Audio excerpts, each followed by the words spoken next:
Olá a todos e bem-vindos ao sexto episódio do Vladcast, o podcast de Vlads para a História que vai ao ar de forma bem irregular. Nessas conversas que temos juntos, exploramos alguns temas que não necessariamente têm espaço em vídeos separados no canal, nem tem espaço, na verdade, no segundo canal. Se vocês estão aqui ouvindo, provavelmente já conhecem o Vlads para a História. Às vezes eu publico coisas sérias lá, mas principalmente coisas um pouco menos sérias. Primeiramente, este é o primeiro vídeo que faço depois de alcançar os 100 mil inscritos. Eu atingi essa conquista. O YouTube ainda está verificando isso. Eles levam cerca de 10 dias depois. Poderei solicitar o famoso botão de prata. Ainda não sei se vou deixá-lo orgulhosamente no meu quarto onde gravo ou se vou atirar nele diretamente. Seria um vídeo muito legal, talvez do lado de fora. Na verdade, eu realmente não planejei nada para esses marcos. Mas talvez a gente faça uma live no futuro, talvez com convidados ou com meus colaboradores mais próximos para celebrar essa conquista. Até agora eu ainda não agradeci a vocês, então antes de tudo, obrigado a todos que me acompanham e me apoiam. Talvez mais para frente a gente celebre isso um pouco melhor. Sinto a pressão de ter que fazer algo muito específico nos anos passados, quando eu tinha bem menos inscritos. Os 100 mil pareciam um objetivo bem distante e inalcançável. E eu disse que caso chegasse aos 100 mil inscritos, compraria um Pallas SA 1522 e o converteria para um Bullpup. Agora, essa brincadeira que os fãs mais assíduos do canal conhecem, talvez nem todos vocês saibam do que estou falando. Estou me referindo em particular a um vídeo antigo meu, que se chama justamente Pallas SA 1522. Vou explicar quais são as piores armas que já vi na minha vida. Na época, eu ainda trabalhava no estande de tiro na Polônia e compramos um lote bem grande dessas carabinas.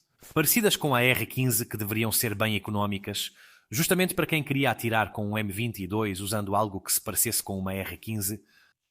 O horror que encontramos no momento em que essas carabinas chegaram superou todas as expectativas. Além do fato de que, das 25 ou 30 que eu me lembro que chegaram, metade era inutilizável, tinham uma porção de problemas. E eu passei vários meses, tanto tentando consertar aquelas que não foram vendidas para tentar tirar algum proveito, quanto arrumando as que foram vendidas, que inevitavelmente voltavam para nós porque estavam quebradas.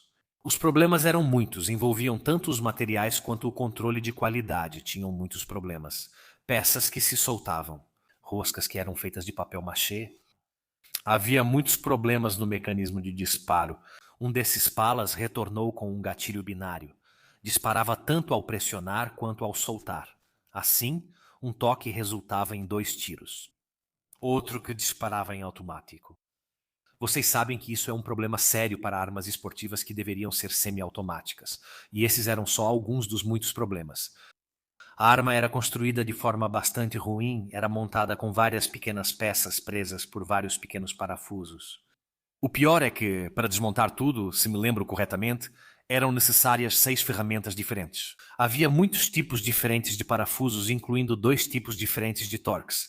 Tive que comprar os Torx, foi uma confusão. Um pesadelo até mesmo só para tirar o ferrolho. Remover o ferrolho daquela arma era tão difícil que o manual dizia claramente para não fazer isso, para não limpá-lo. No momento em que o manual de uma arma diz para não limpá-la, você não espera uma vida útil particularmente longa dessa arma. De qualquer forma, esse Pallas SA-22 acabou virando meio que um meme característico do canal. Eu gostei muito daquele vídeo e os fãs mais antigos, principalmente nas lives, ainda riem disso. Regularmente, por exemplo, eu também recebo mensagens no Instagram em que me citam essa história desse famoso Pallas SA-1522. E a besteira é que eu disse na época que se eu chegasse a 100 mil inscritos eu compraria e transformaria em Bullpup. Agora eu me sinto quase na obrigação de fazer isso e vou te dizer uma coisa estranha. Eu quase não me importaria, porque seria um projeto bem legal. Já pensei em como fazer isso, porque já tenho um amigo que administra uma loja de armas e que tem licença para fabricar essas coisas. Então, fazer uma coisa dessas seria, em sentido estrito, ilegal, mas queremos estar protegidos legalmente, então oficialmente quem faria isso seria um fabricante de armas.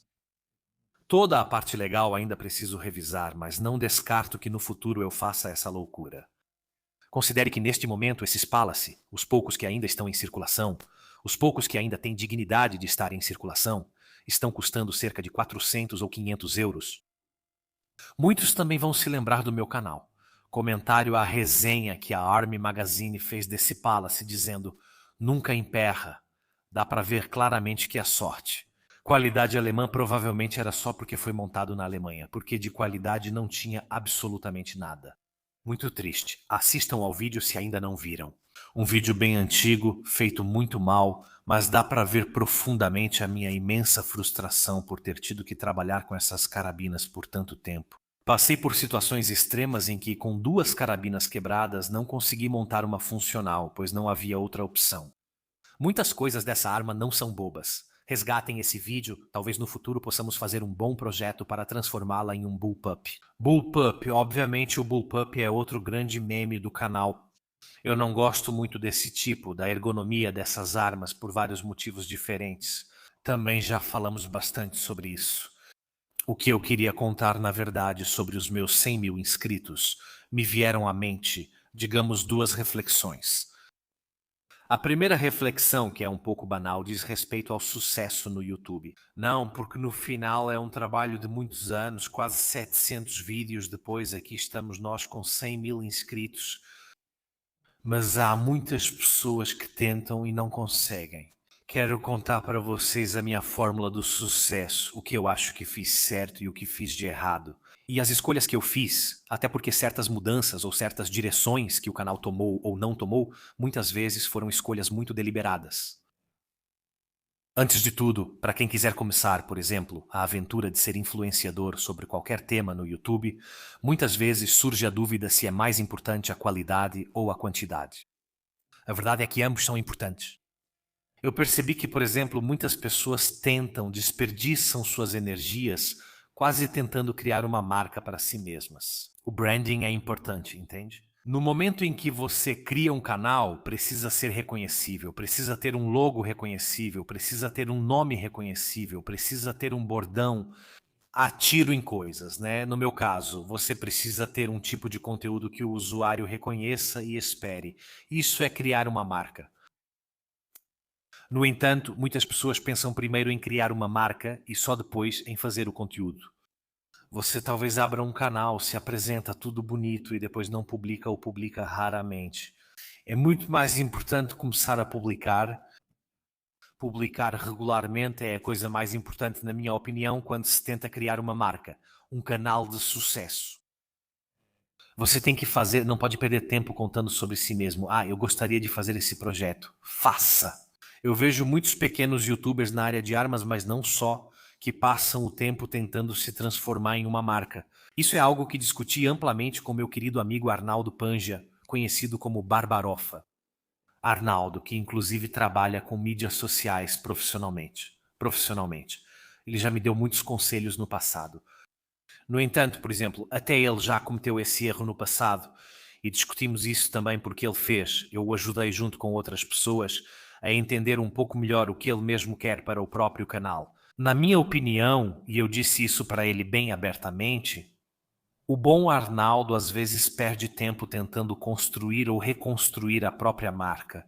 E eu disse para ele: Arnaldo, você tem que fazer vídeos, você tem que publicar. Publique pelo menos uma vez por semana e depois pense em como se apresentar. Você precisa publicar de verdade, não só começar com 3 vídeos e parar depois. Depois tudo bem, havia questões pessoais também. Agora ele é pai, parabéns por isso. Entendo que não tem tempo, mas esse é só um exemplo para dar o primeiro conselho. Publiquem. Por incrível que pareça, faz mais sentido. Já o formato de uma pessoa, para não citar o nome, que está fazendo muitos vídeos muito mal feitos, bastante cômicos, se não fossem preocupantemente problemáticos em alguns conceitos de autodefesa, na minha opinião. Mas ele está fazendo. Essa é a primeira coisa importantíssima. Fazer, fazer, fazer. Fazer absolutamente. Fazer absolutamente. Primeiro vídeo, depois criar sua marca. Mas também precisam ser vídeos decentes, porque quantidade sozinha não basta. A quantidade. Vocês podem fazer 600 vídeos e vão criar um pequeno nicho de uns 1000 inscritos. No entanto, para sair desse nicho, é preciso qualidade. É preciso qualidade, não só técnica na produção do conteúdo, câmeras, áudio. Eu sempre tive muita dificuldade com a qualidade técnica.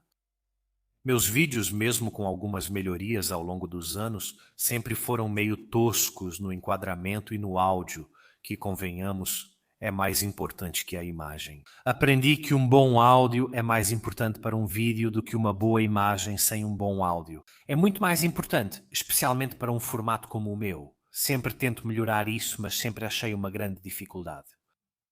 O que quero dizer com qualidade é principalmente a qualidade do conteúdo, porque é isso que vence. E aí eu acho que acertei muito na fórmula. Apesar dos erros que posso cometer, porque pelo amor de Deus não sou infalível, acho que posso dizer que pesquiso o máximo possível para os meus vídeos. Vou dar um exemplo. Em outubro, inclusive, gravei o teste de tiro com desmontagem de um Gewehr 88. O vídeo ainda não saiu porque, como tenho feito ultimamente para otimizar um pouco melhor o processo de produção, não conto a história do stand de tiro. Justamente para revisar as informações e fazer um vídeo o mais completo e preciso possível. Fazer isso no stand de tiro, tendo que filmar também outras armas, muitas vezes é difícil. Bem, essa história do Gewehr 88 que quero contar para vocês tem uma pequena incógnita. Eu comecei a pesquisar sobre essa incógnita. Eu descobri que existe um livro de uma trilogia. Na verdade, extremamente caro, porque um dos 3 volumes da obra custa 100 euros ou mais. Em toda a obra, estamos falando de cerca de 350 euros, não é pouco para um livro. E eu preciso colocar as mãos nele. Agora estou de férias, mas quando eu voltar para Legnano, onde moro atualmente, descobri que há uma livraria em Milão desse colecionismo militar que vou comprar, vou investir esse dinheiro, porque a qualidade é importante, porque sei que o público espera isso de mim. Um livro que com certeza vai me fazer muito bem, com o qual vou descobrir muitas informações, como sempre acontece quando coloco as mãos nesse tipo de livro. Então também é um investimento que, do ponto de vista financeiro, espero que me traga retorno. Quanto gasto e quanto ganho com o canal? É uma história completamente diferente. Saibam que se ganha muito pouco falando de armas. Eu contenho os custos de ir ao campo, de atirar, justamente da pesquisa, mas realmente sobra muito pouco além disso. Então essa é a questão da qualidade no momento em que talvez vocês queiram falar sobre algum tema que, não sei, poderia ser cortadores de grama. O que faz de vocês especialistas em cortadores de grama? Qual é a pesquisa que vocês podem fazer a respeito? Lembrem-se que um verdadeiro especialista, um mestre em alguma arte, não é uma pessoa que sabe tudo, tudo, mas alguém que sabe onde achar informações. Eu não lembro de cor a história nas características técnicas e tudo mais de cada arma de fogo, mas sei onde procurar. No momento em que sei onde procurar, muitas vezes por analogia, muitas vezes por raciocínio, consigo obter muitas informações e saber onde procurá-las para confirmá-las muitas vezes faz milagres. Porque muitas vezes você encontra informações que são absolutamente contraintuitivas. Isso é muito evidente nas armas antigas, isso é algo particular. As armas antigas nunca são feitas por acaso. As modernas parecem um pouco mais feitas ao acaso, entre aspas. Mas no final do século XIX, quando era necessário produzir com a tecnologia da época, dezenas, se não centenas de milhares de fuzis militares. Eu garanto que cada corte no aço e na madeira daquela arma tem um sentido e uma razão para estar ali. Nada é feito por acaso, porque no momento em que preciso fazer 50 operações em máquina, preciso usar 50 máquinas diferentes e 50 operações que complicam minha vida, o custo e outras coisas. Então eu garanto que qualquer corte, operação e elemento construtivo que às vezes parece colocado ali por acaso tem um sentido muito específico. Alguém pensou nisso por um motivo e esse motivo pode ser descoberto. Talvez não seja tão evidente, muitas vezes esse motivo pode parecer contraintuitivo. Essas coisas acontecem. Um desses temas, por exemplo, vimos quando fiz meu vídeo em que me perguntava por que a trava de segurança do Garand tem um furo. A verdade é que eu não sei. A verdade é que até agora nós ainda não sabemos. Mas é para dizer que aquele furo não está ali por acaso. porque alguém se deu ao trabalho no processo de construção de colocar um furo naquele ponto. Ninguém faz isso por beleza. A teoria, se você não viu o vídeo, é que provavelmente um dos furos que servem quando há chapas metálicas, das quais se retiram várias pequenas peças, aquele furo junto com outros serve, por exemplo, para alinhar a chapa. Existem processos produtivos que têm motivos para assumir um formato ou outro. São muitos os motivos, mas de qualquer forma, só para mostrar como eu tento abordar a informação. Então, na minha opinião, essa também é a fórmula do sucesso que eu recomendo para vocês. Porque eu tenho a impressão de que, de certa forma, quando comecei a fazer vídeos no YouTube sobre armas de fogo, repito, talvez eu esteja errado aqui, mas é uma impressão minha, não tinha muita gente fazendo isso em italiano. Com certeza havia alguns canais. Pode ser um pouco de egocentrismo, mas a impressão é que muitos surgiram ou tentaram fazer vídeos um pouco motivados pelo fato de que eu estou aqui. Repito, talvez seja uma percepção errada minha ou até arrogância, por isso peço que o público não leve a mal, mas tenho essa impressão. E mesmo que algumas pessoas se apresentem de forma totalmente simpática, tentem contar essas coisas, às vezes não percebem que não têm aquele algo a mais. Desculpem a falta de modéstia. É preciso ter aquele algo a mais. E dá para encontrar isso, porque não é como se eu tivesse inventado o espaço. Dá para encontrar. Com certeza ajuda a ser bastante único. Trazer conteúdo único e diferente. Com certeza tive bastante sucesso porque encontrei o meu nicho. Encontrei um formato.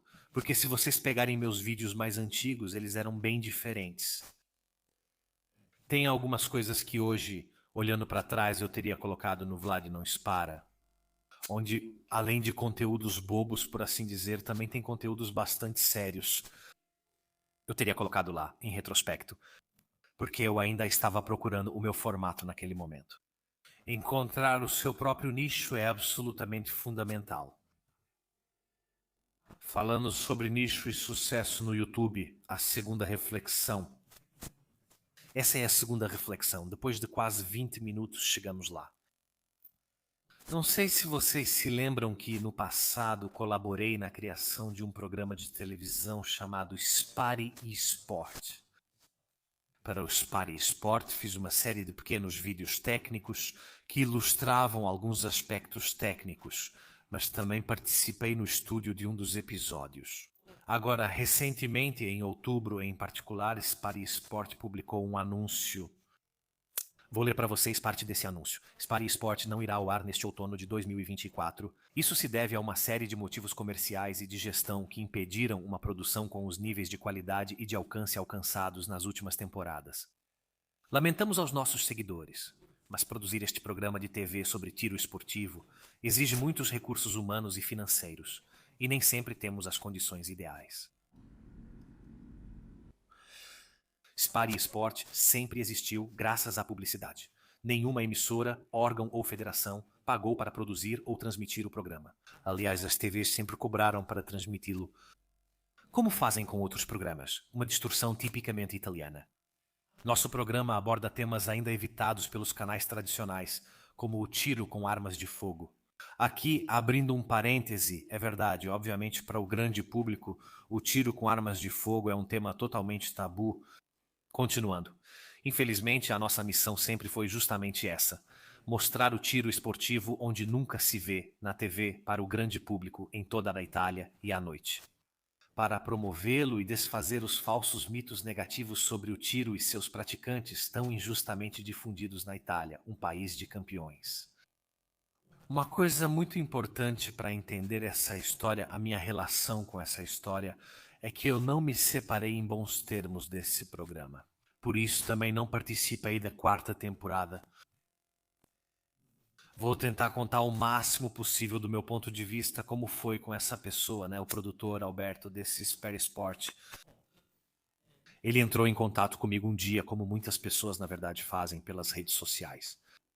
Ele me escreveu um e-mail, pelo que me lembro, elogiando o trabalho que faço de divulgação, dizendo que ele apresenta esse programa e que gostaria que eu fizesse alguns conteúdos para ele. Fui lá e encontrei uma pessoa muito simpática e acessível. Ele me contou que tinha trabalhado por muitos anos na indústria da televisão e que por isso sabia produzir esse tipo de coisa. Agora, vou adiantar uma coisa. A primeira temporada de Spare Sport você encontra no YouTube, porque, de acordo com os acordos que ele fez com a TV, eles detêm, em poucas palavras, os direitos do programa e colocaram no YouTube. E então vocês podem ir lá assistir. É produzida como qualquer outro programa de televisão seria produzido, como deve ser, já que aquilo é um programa de televisão. Lembro logo que não gostei muito porque às vezes tinham um tom meio paternalista comigo, no sentido de que, claro, eu sou jovem, mas também não sou o último a chegar nesse mundo.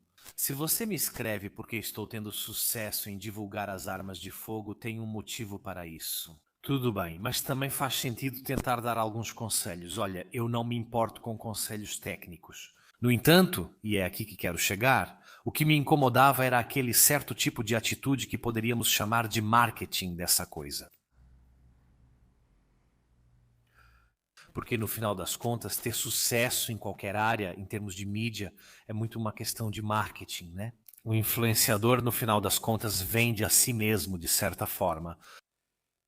Ele não me prometeu dinheiro, até porque me disse que não havia dinheiro nessa área. Mas dinheiro nunca me interessou muito, como vocês bem sabem. Se eu estivesse aqui pelo dinheiro, eu não estaria aqui, vamos falar bem abertamente. No entanto, pensei, sempre é uma boa vitrine para poder se apresentar, ter um público mais amplo, encontrar outro tipo de público que depois possa trazer para o canal. Aliás, esses trechos, né, são 6 no total que eu fiz, são meus e estão inclusive no canal. Vocês os encontram facilmente no canal. São trechos em que, com a câmera focada em uma folha de papel, explico detalhes técnicos por 2 ou 3 minutos.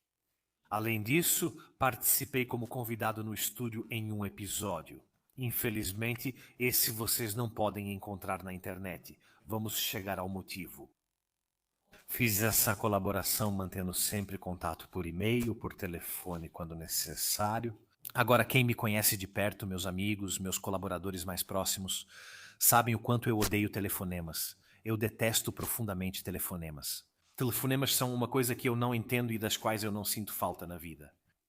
A coisa é engraçada porque até recentemente, quer dizer, não no polígono, digamos, mas também por várias exceções, eu sempre trabalhei muito com o telefone.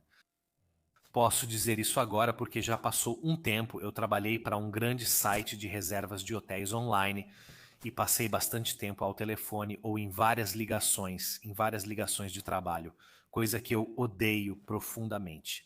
Odeio profundamente porque sou muito multitarefa e leio muito rápido. Então, para mim, a comunicação escrita é mais rápida, mais eficiente. Você pode me transmitir muito mais escrevendo para mim e eu consigo te transmitir muito mais escrevendo para você. E consigo alcançar os objetivos muito mais rápido, porque muitas vezes falando ao telefone se fala besteira. Falar ao telefone me distrai do que talvez eu esteja fazendo. Enquanto eu sou realmente multitarefa no computador, você pode me mandar um e-mail, eu leio em 10 segundos porque tenho o poder da leitura dinâmica, talvez alguns de vocês também tenham. Em 10 segundos, literalmente em menos de 10 segundos, eu tenho todas as informações necessárias e posso continuar trabalhando. Duvido que em 10 segundos de ligação você conseguiria me passar essa informação. Isso é uma perversão minha, digamos assim, de odiar ligações, mas de qualquer forma, com os e-mails que eram muito bem-vindos quando chegavam, conseguimos fazer essa colaboração. Tudo certo. Ele entrou em contato comigo depois de alguns meses para tentar organizar a 4ª temporada. Naquele momento eu já estava um pouco hesitante. Vou dizer para vocês, eu estava um pouco hesitante porque tinha feito uma análise baseada também em quando esses episódios iam ao ar. Aliás, se não me engano, um deles até foi assistido ao vivo junto comigo em uma das minhas lives. Não me lembro qual, mas lembro que teve algo parecido com isso, pelo menos. Fui tirar as conclusões. E notei que o impacto que esses programas, essas publicações tiveram no meu canal não foi 10, não foi 1, foi 0.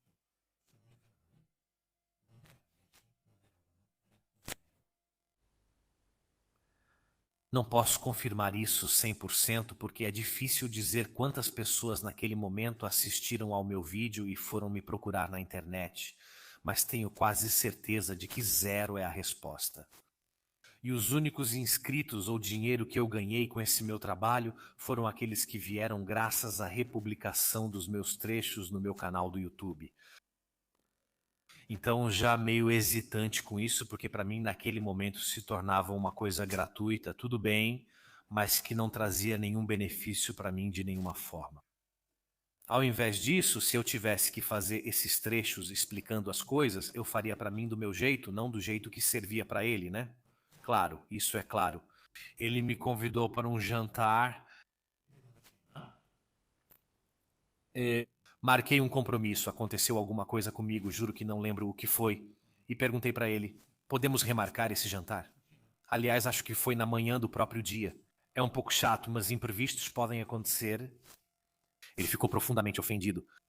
Mas como você se atreve? Eu te convido para jantar e você não vem. Eu te dei essa oportunidade de fazer isso. Fiquei bastante chateado com isso. Ele ficou profundamente ofendido. Eu também fiquei bastante chateado com isso. Eu disse para ele: olha, eu me coloquei à disposição. Não ganhei nada com isso. E você ainda exige. Quer dizer, a gente pode se falar por telefone, pode se falar por e-mail, até porque a grande maioria desse trabalho a gente fez desse jeito mesmo. Até então só tínhamos nos encontrado 2 vezes. A primeira foi justamente para conhecê-lo e a segunda foi no estúdio para gravar o episódio. Mas todo o resto do meu trabalho de fazer esses vídeos e enviá-los para lá foi tudo feito remotamente. Sugeri essa alternativa. Podemos conversar. Ele se ofendeu muito com a necessidade absoluta da minha presença, sendo que o trabalho levaria só 5 minutos. O resto teria sido besteira, mas isso é outro assunto. Eu entendo que ele pode ficar chateado, que eu não vou ao jantar, que peço para fazer em outro dia, e talvez, se tiver coisas urgentes de trabalho que a gente se fale de outra forma, tudo bem. Essa é a minha versão da história. E depois disso, eu refleti muito. Na verdade, eu fiquei chateado porque a proposta do Spar Sport era muito interessante, muito nobre. Admito que eu também retomei um pouco a ideia, no sentido de que, a partir daquele momento, tentei algumas vezes apresentar esportes de tiro. Não sei se vocês perceberam. Não é por acaso. Sem dúvida, isso me inspirou desse ponto de vista. No entanto, eu refleti muito sobre o motivo de ter tido exatamente 0 inscritos. E os erros, na minha opinião, que Alberto cometia na direção do Spar Sport ficaram evidentes. Por que eu recebi 0 inscritos? Porque ele fazia um programa sobre o mundo do tiro que era transmitido em pequenas emissoras de TV, aquelas que você encontra depois de não sei quantos canais, na TV digital aberta. Se formos reler o comunicado sobre a suspensão do programa, vou reler para vocês um trecho em particular. Mostrar o tiro esportivo relacionado ao Spar Sport, onde nunca se vê, na TV para o grande público em toda a Itália e à noite. Agora, com todo o respeito por quem trabalha e produz programas nas TVs locais, mas vocês, a última vez que ligaram a Café TV 24, quando foi? Quando foi a última vez que assistiram a um programa na Cusano TV? O fato de serem TVs que transmitem nacionalmente não muda o fato de que tem uma audiência extremamente baixa. Vamos falar sério, quem é que assiste essas coisas? Tem pessoas que talvez sejam extremamente apegadas a algum personagem, mas na maioria das vezes, digamos, não quero usar estereótipos. É aquele senhor mais velho que fica trocando de canal e acaba nesses canais. A intenção era certamente nobre, e estava claro que ele queria usar esses canais pequenos como trampolim para chegar a canais maiores. No entanto, acho que isso é um grande erro estratégico. É verdade que não c'è os esportes de tiro na TV para o grande público, para usar as palavras dele nesse comunicado, mas não sei se isso necessariamente é algo ruim. E se não é algo ruim, pelo menos não é necessariamente o meio correto de comunicação. Estamos em 2024 neste momento, o programa já estava no ar antes da Covid, pelo menos a primeira temporada. Agora, na era da internet, sério, quanto impacto a TV local pode ter sobre algum fenômeno? Me digam, me deem um exemplo, vocês, nos comentários, por favor, de algo, algum fenômeno cultural, algum produto, alguma ideia que surgiu das TVs locais.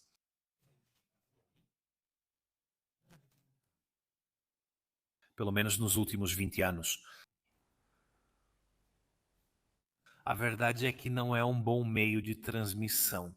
A TV está se tornando cada vez mais à medida que as novas gerações usam mais outros meios, como as redes sociais, por exemplo. A TV está perdendo cada vez mais seu apelo, seu poder, porque sempre foi uma grande potência. A TV, porém, está perdendo esse domínio. A TV local é a lanterna vermelha.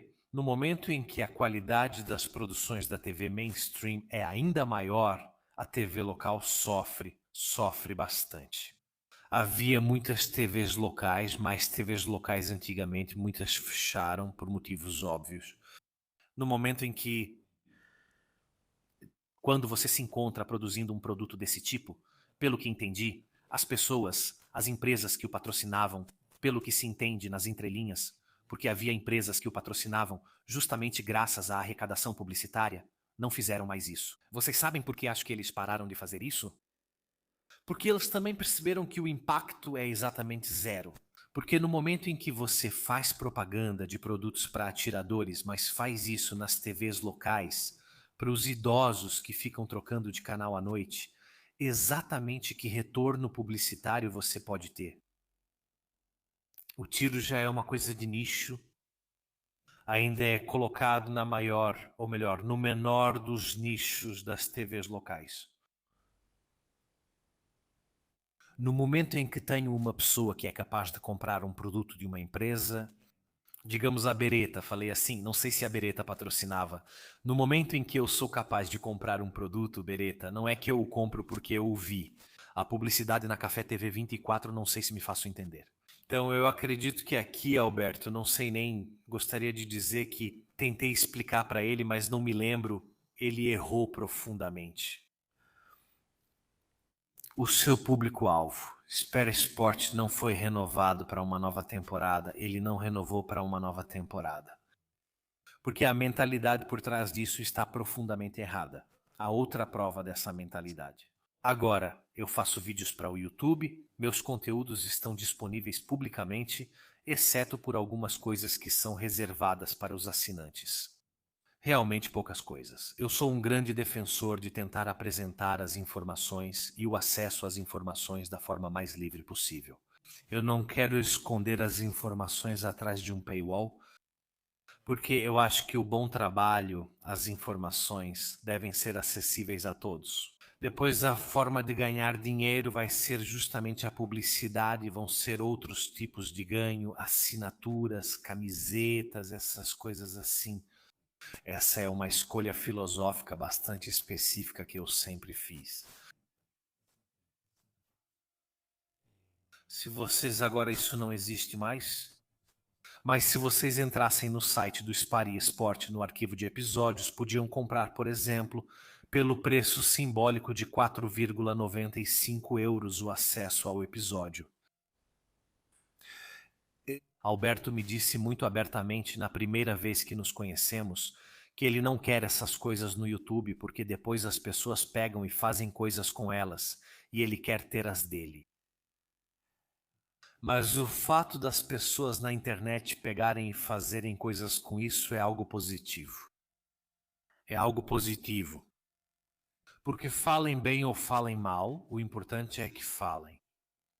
E eu teria curiosidade de saber, nunca vou saber provavelmente quantas pessoas, pelo modesto preço de 4,95 euros, alguns episódios vejo mais baratos, sem motivo algum, 3,95 outros até 2,95, enfim, vai de 3 a 5 euros. Afinal, quantas pessoas realmente pagaram para assistir a esses episódios? Que, pelo amor de Deus, são bem feitas, eu participei disso, assisti, são até bonitas. São feitas profissionalmente, ele domina muito bem a parte técnica. O vídeo é bem feito, o áudio é bem feito, entretém bem no ritmo certo. Mas se o meio de exibição são só alguns programas numa TV bem local, e se eu quiser rever, estou diante de um paywall. Se eu quisesse assistir toda a quinta temporada, eu teria que desembolsar 15 euros. Vocês entendem como não pode se espalhar desse jeito. O fato de o programa estar suspenso me deixa triste, porque a intenção com certeza é interessante e nobre. Eu, como diretor esportivo, como o primeiro promotor dessas coisas na Itália, sou absolutamente a favor que se fale sobre isso, que surjam ainda mais programas em mídias tradicionais e não apenas que falem sobre esse esporte. Se alguém aparecer no YouTube falando sobre o esporte de tiro e acabar tendo muito mais sucesso do que eu desejo sucesso para essa pessoa. Mas eu desejo que ele consiga 1 milhão de inscritos e que se fale sobre o esporte de tiro, porque eu amo esse esporte. E honestamente, eu me importo mais com o esporte do que com o sucesso. Se eu realmente tivesse que desistir do YouTube para legalizar os silenciadores na Itália, eu faria isso na hora. Absolutamente. Então, sinto muito que o Super Sport tenha sido suspenso. Mas foi suspenso por um erro estratégico gravíssimo. Um erro estratégico gravíssimo e, me desculpem, muito previsível. Agora vamos abordar um tema um pouco diferente. O tema é que, como talvez alguns de vocês saibam, eu sou diretor de tiro no TSN de Legnano. Como faço isso quase todos os dias, vejo muitas situações. Vocês já ouviram histórias de terror sobre o que às vezes vejo. Falei sobre isso em algumas transmissões ao vivo. No entanto, tive muitas observações sobre o tiro com pistola e como melhorar o tiro com a pistola. Também fiz um vídeo sobre isso. O vídeo que tinha como título algo sobre puxões, me desculpem, mas agora de cabeça não me lembro o título. Trata sobre puxar o gatilho. Os disparos. E com certeza foi um vídeo bem recebido. Mas aquilo é só a ponta do iceberg de uma série de reflexões que tive sobre o mundo do tiro.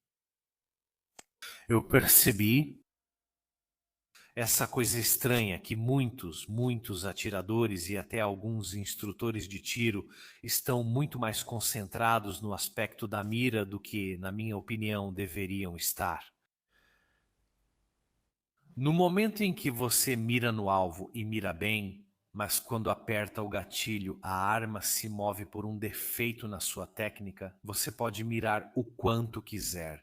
Eu costumo repetir isso para os meus alunos, entre aspas, que mirar é só 5%, os outros 95% é para onde a sua mão direciona os disparos.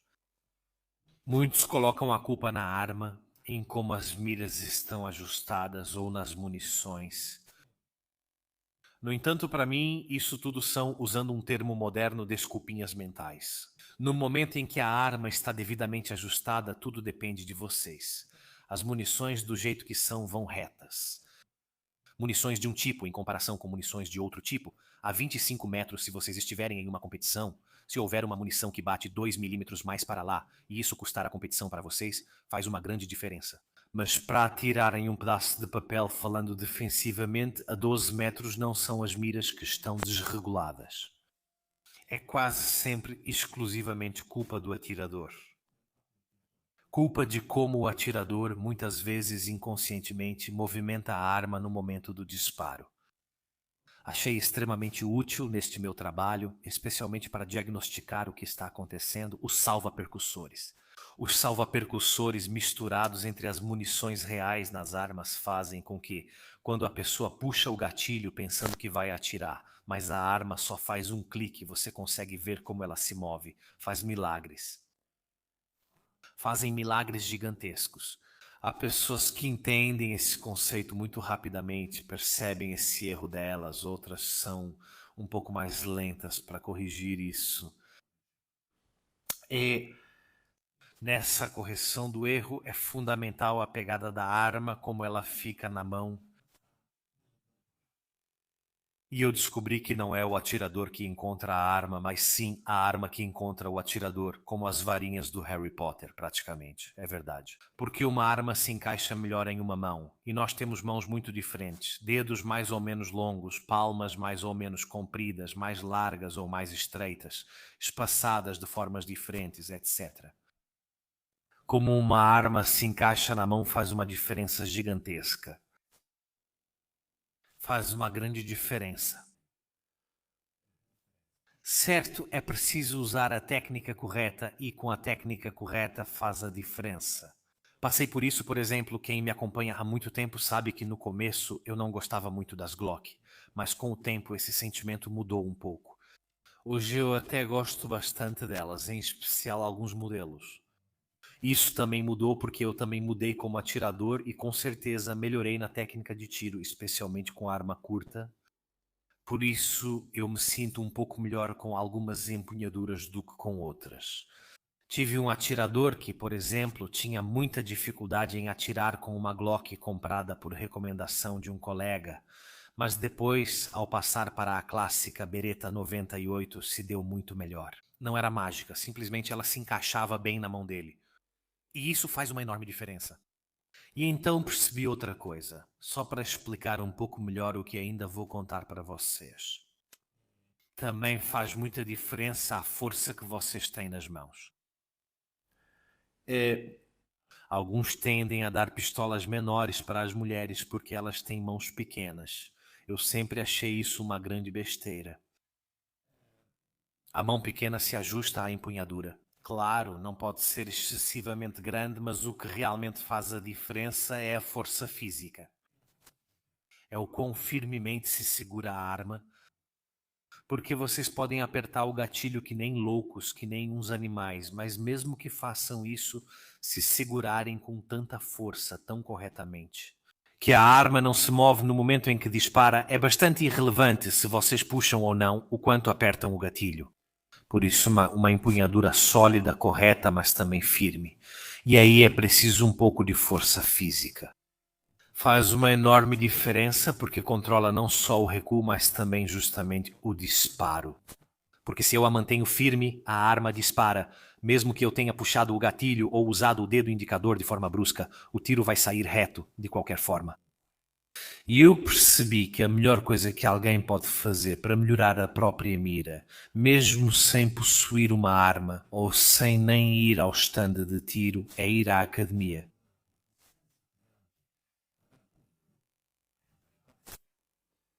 Ganhar força nos braços em particular, claramente. Fazer panturrilhas não vai ajudar muito vocês, pelo menos não do ponto de vista da técnica de tiro com arma curta. Mas é uma observação que é tão boba, é algo óbvio. Estou curioso para saber se vocês já tiveram essa experiência ou se querem melhorar o tiro com pistola, se já pensaram em ir para a academia. Tenho plena convicção de que, se vocês fizerem isso, o seu tiro vai melhorar drasticamente, principalmente com arma curta, porque vai melhorar a sua habilidade de manejar a arma com estabilidade. E como eu disse antes, os disparos vão para onde a mão manda e para onde o olho aponta. Una mano são disparos estáveis. Estável. Falando sobre a academia, ultimamente minha vida mudou muito.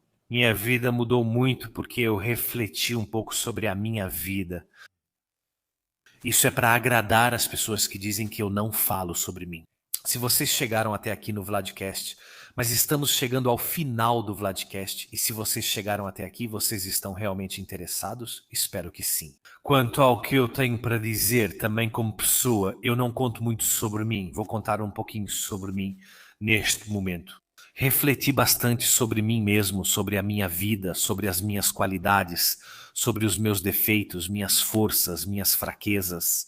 Mencionei um pouco sobre um fato que aconteceu comigo, contando minha experiência do incêndio no estande de tiro, enquanto todos estão muito concentrados na parte do incêndio.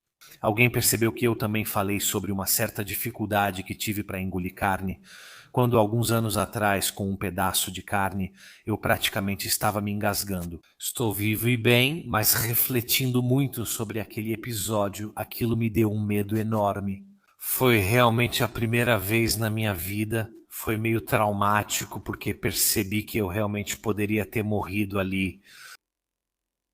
E isso me motivou muito a fazer algumas mudanças na minha vida.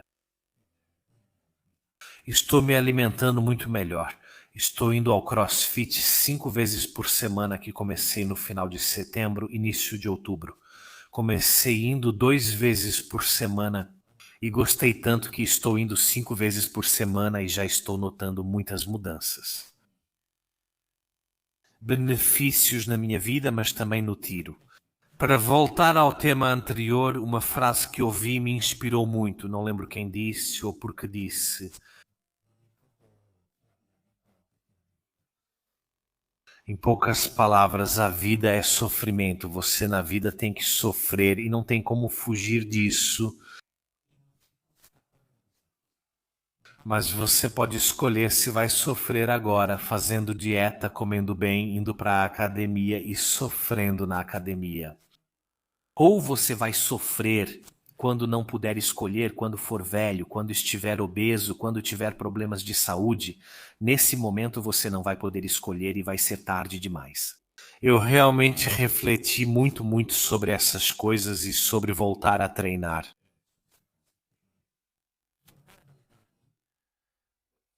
Mudar o estilo de vida é cansativo e eu sofro, mas penso nessa coisa que é o sofrimento. Eu escolho sofrer agora para não sofrer daqui a 10, 20, 30, vamos torcer, 40 ou 50 anos. Sofrer agora é minha escolha. Faço isso nos meus termos. Eu escolho me alimentar bem, ir à academia, e o engraçado é que eu engordei durante tudo isso. Perguntei na academia e me disseram que isso é perfeitamente normal.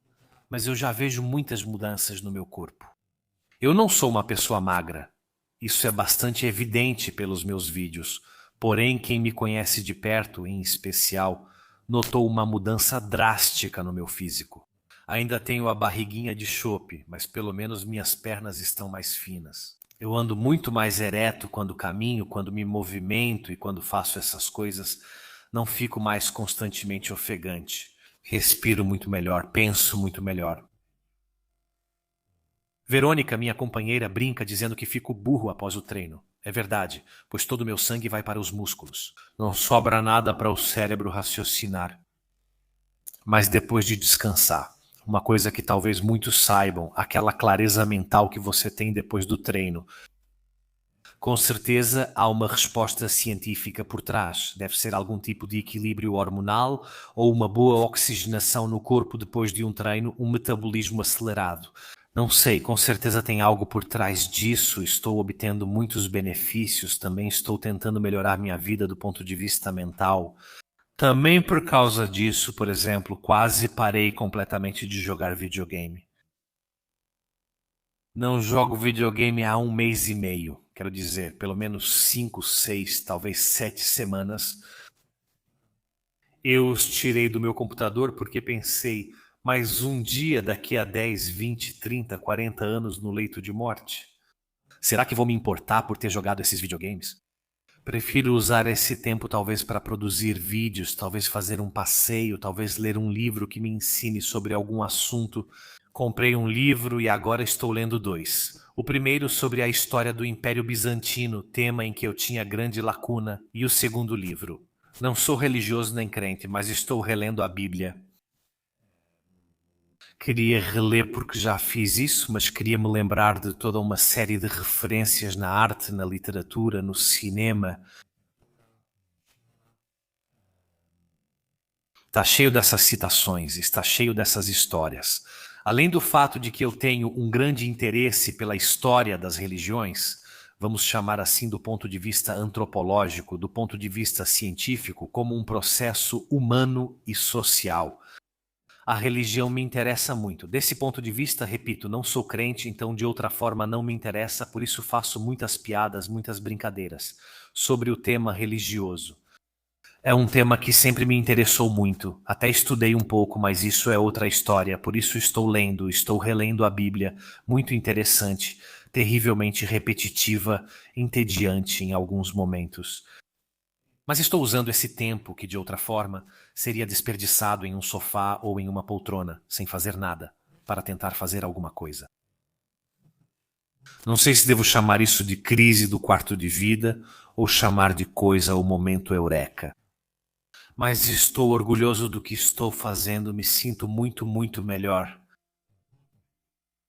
Então, o meu conselho, como diria um dos personagens da série Boris, que eu já cito demais, se matricule em uma academia e vá fazer musculação. É verdade mesmo, é a pura verdade. E eu também aconselho vocês a não serem preguiçosos. Sofram, escolham sofrer, porque um dia vocês não terão escolha. Agradeço a todos por terem acompanhado este Vladcast. Espero que vocês tenham gostado deste episódio. Nos veremos novamente, bem, quando nos vermos de novo, quando for o momento de compartilhar outras histórias e outras reflexões. Novamente. Obrigado por ouvirem, obrigado a todos que se inscreveram, que me ajudaram a ultrapassar a marca dos 100 mil. Nós, como sempre, nos vemos na próxima.